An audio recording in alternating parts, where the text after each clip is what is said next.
वेदिका का डर पार्ट 3। अगली सुबह मुंबई में अद्विक की नींद बाहर हो रहे शोर की वजह से खुलती है। वो रूम से बाहर निकलकर देखता है तो नीचे अद्विका रोते हुए पूरे हॉल में कुछ ढूंढ रही थी और सारे नौकर उसके पीछे पीछे उसे शांत कराने की कोशिश कर रहे थे। अद्विका को रोते देखकर अद्विक की परेशान हो जाता है और नीचे की तरफ भागता है। प्रिंसेस, क्या हुआ? अद्विक अद्विका के पास आते हुए पूछता है। डैडी।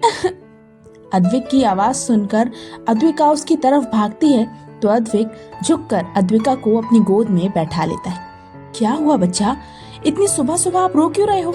अद्विक अद्विका को देखकर पूछता है। डैडी, मम्मा की फोटो नहीं मिल रही है। कल मैंने अपने हाथ पे पकड़ कर रखी थी पर अब नहीं है। अद्विका रोते हुए कहती है।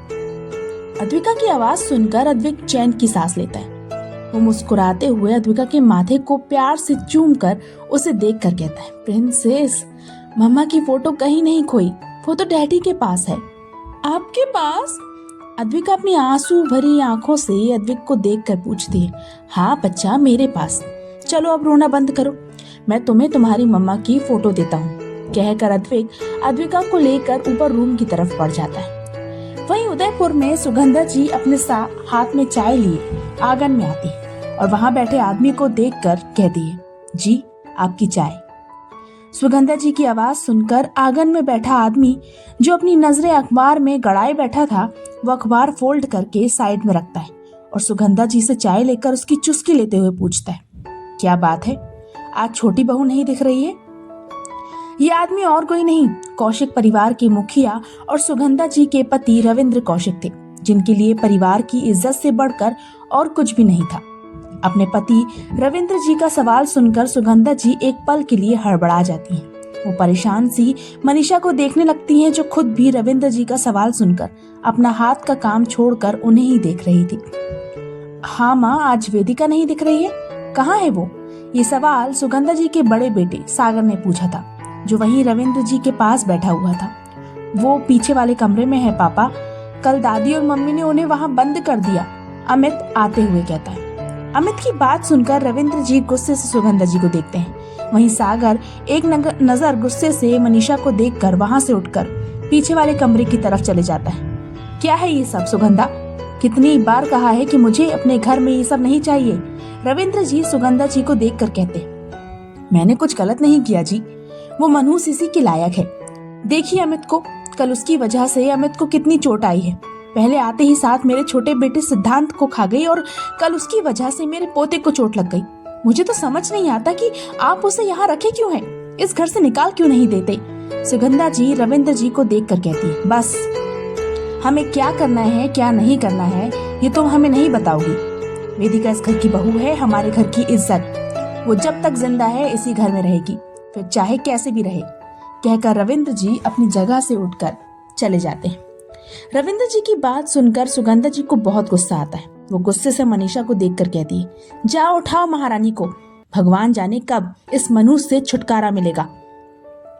वहीं पीछे वाली कोठरी में सागर दरवाजा खोलकर अंदर आता है तो देखता है एक कोने में वेदिका दीवार से टिककर सो रही थी। गालों पर आंसुओं के निशान थे, जो उसके रात भर रोने की गवाही दे रहे थे। वेदिका को इस तरह सोते देखकर सागर उसके करीब आता है और उसे निहारने लगता है। वो अपना हाथ आगे बढ़ाकर वेदिका के चेहरे से उसके बालों को हटाकर उसके कान के पीछे करता है। उसके इस तरह छूने से नींद के आगोश में खोई वेदिका चौंक कर उठ जाती है और सामने सागर को अपने होठों पर कुटिल मुस्कान लिए बैठा देखकर डर जाती है। अरे अरे, शांत हो जाओ वेदिका, घबरा क्यों रही हो? मैं ही तो हूँ, तुम्हारा सागर। वेदिका को डरते देख सागर मुस्कुराते हुए कहता है और गंदे तरीके से वेदिका के कंधे को छूने लगता है। सागर के इस तरह छूने से वेदिका झट से सागर का हाथ झटक कर जल्दी से अपनी जगह से खड़ी हो जाती है और डर कर सागर से दूर हो जाती है। अरे शर्मा क्यों रही हो वेदिका, मैं तुम्हारा अपना ही तो हूँ, फिर मुझसे कैसी शर्म। सागर मक्कारी से मुस्कुराते हुए कहता है और वेदिका की तरफ बढ़ने लगता है। सागर को अपने करीब आता देखकर वेदिका की आंखों में डर की वजह से आंसू आ जाते हैं। वो घबराहट से कांपने लगती है। कहने को तो ये उसका आदमी उसका जेठ था, जिसका खुद का अपना परिवार था, बीवी थी, बच्चा था, लेकिन फिर भी ये आदमी शुरू से ही वेदिका पर अपनी गंदी नजर टिकाए बैठा था। वेदिका को इस तरह डर और घबराहट से कांपता देखकर सागर के होठों की मुस्कुराहट गहरी हो जाती है। वो वेदिका के करीब आकर उसे छूने के लिए अपना हाथ बढ़ाता है। आप यहाँ क्या कर रहे हैं? लेकिन इससे पहले कि वो वेदिका को छू पाता, मनीषा, जो सुगंधा जी के कहने पर वेदिका को बुलाने आई थी, सागर को वहां देखकर कहती है। अचानक मनीषा की आवाज सुनकर वेदिका की तरफ सागर के बढ़ते हुए हाथ रुक जाते हैं। वहीं वेदिका अपनी आंखों में चमक लिए मनीषा को देखती है और बिना कुछ बोले भागकर उस कोठरी से बाहर चली जाती है। क्या हुआ है? ये वेदिका इस तरह से क्यों भाग कर गई? मनीषा पूछती है। वो मुझे क्या पता, सागर अपनी हड़बड़ाहट छुपाते हुए कहता है। ठीक है, पर आप यहाँ क्या कर रहे हैं? मनीषा सागर को देखकर पूछती है।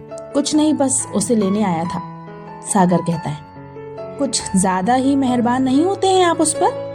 मनीषा सागर को देखकर कहती है। कोई मेहरबान नहीं हो रहा हूं मैं। अब अपने सवाल बंद करो और चुपचाप चलकर नाश्ता लगाओ, ऑफिस के लिए लेट हो रहा है मुझे, कहकर सागर वहां से बाहर चला जाता है। वहीं मुंबई में सिंगानिया मेंशन में अद्विक और अद्विका डाइनिंग टेबल पर बैठे नाश्ता कर रहे थे। तभी घर की डोरबेल बजती है। श्याम जाकर डोर खोलता है तो सामने एक 50 साल की औरत और एक 55 साल का आदमी खड़ा था। दादी, दादू। उन दोनों औरत आदमी को देखकर अद्विका खुश हो जाती है और अपनी जगह से उठकर दोनों की तरफ भागती है। ये दोनों औरत आदमी अद्विक के मॉम डैड थे, आस्था सिंघानिया और देवेंद्र सिंघानिया। ये दोनों ही स्वभाव से बहुत सरल थे और अपनी इकलौती पोती अद्विका से बहुत प्यार करते थे। अरे मेरा बच्चा, दादी को मिस किया? आस्था जी अद्विका को गोद में लेकर उसके गाल को चूमते हुए पूछती है। नहीं, अद्विका ना में सिर हिलाकर कहती है, जिसे देखकर आस्था जी मुंह बना लेती है। और नहीं तो क्या, मेरे बच्चे ने दादी को थोड़ी, अपने दादू को मिस किया होगा, है ना बेटा? देवेंद्र जी अद्विका को आस्था जी से अपनी गोद में लेकर पूछते हैं।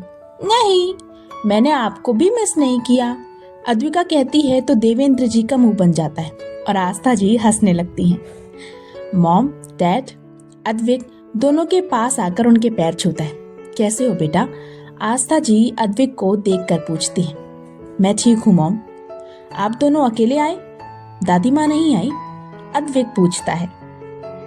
नहीं बेटा, तुम्हारी दादी माँ तुम्हारी बुआ जी के पास कुछ दिन रह कर आएंगी। देवेंद्र जी अद्विका को गोद में लिए अंदर आते हुए कहते हैं। शादी कैसी रही? अद्विक पूछता है। बहुत बढ़िया। तुम्हें पता है, वहाँ एक से बढ़कर एक लड़कियां आई थी। तुम्हारी बुआ जी ने तो तुम्हारे लिए कुछ फोटोज भी भेजी हैं। लो, देखकर बताओ कौन सी अच्छी है। आस्था जी अपने पर्स से कुछ फोटोग्राफ्स निकालकर अद्विक की तरफ बढ़ाती हैं। मॉम प्लीज, आप फिर से शुरू मत हो जाइए, अद्विक आस्था जी को देखकर कहता है और अपनी जगह से उठ जाता है। अरे, इसमें फिर से शुरू होने वाली क्या बात है अद्विक? तुम्हें एक पत्नी की ना सही, लेकिन अद्विका को तो एक माँ की जरूरत है ना। तुम्हें नहीं देखना तो मत देखो, हमारी अद्विका देखेगी। लो अद्विका, देखो इनमें से कौन सी मम्मा तुम्हें चाहिए। आस्था जी फोटोग्राफ्स अद्विका को देकर कहती है। मुझे कोई मम्मा नहीं चाहिए दादी माँ, मेरे पास तो पहले से ही मम्मा है। अद्विका आस्था जी को देखकर खुश होते हुए कहती है। अद्विका की बात सुनकर अद्विक अपना सर पकड़ लेता है।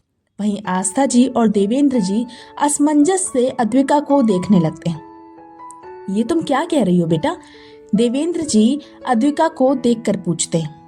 देवेंद्र जी का सवाल सुनकर अद्विका कुछ नहीं कहती और उनकी गोद से उतरकर डाइनिंग टेबल के पास जाती है और वहां से वेदिका की फोटो लेकर आस्था जी के पास आती है। ये देखो दादी माँ, मेरी मम्मा की फोटो। अद्विका आस्था जी को फोटो दिखाते हुए कहती है। वेदिका? उस फोटो को देखकर आस्था जी हैरान हो जाती है और अचानक ही उनके मुंह से वेदिका का नाम निकल जाता है। वेदिका? मेरी मम्मा का नाम वेदिका है? आस्था जी के मुंह से वेदिका सुनकर अद्विका उत्साहित होकर पूछती है। अद्विका की खुशी देखकर और उसे वेदिका को अपनी मम्मा बोलते देखकर आस्था जी हैरान परेशान सी अद्विक को देखकर पूछती है। अद्विक, ये सब प्रिंसेस, स्कूल के लिए लेट हो रहा है ना, जाओ जल्दी से जाकर अपना स्कूल बैग लेकर आओ। अद्विक आस्था जी की बात काटकर अद्विका को देखकर कहता है तो छोटी सी अद्विका खुशी खुशी ऊपर चली जाती है। ये सब क्या है अद्विक? अद्विका क्या कह रही है? वेदिका कब से उसकी माँ बन गई? उसकी माँ तो लावण्या है।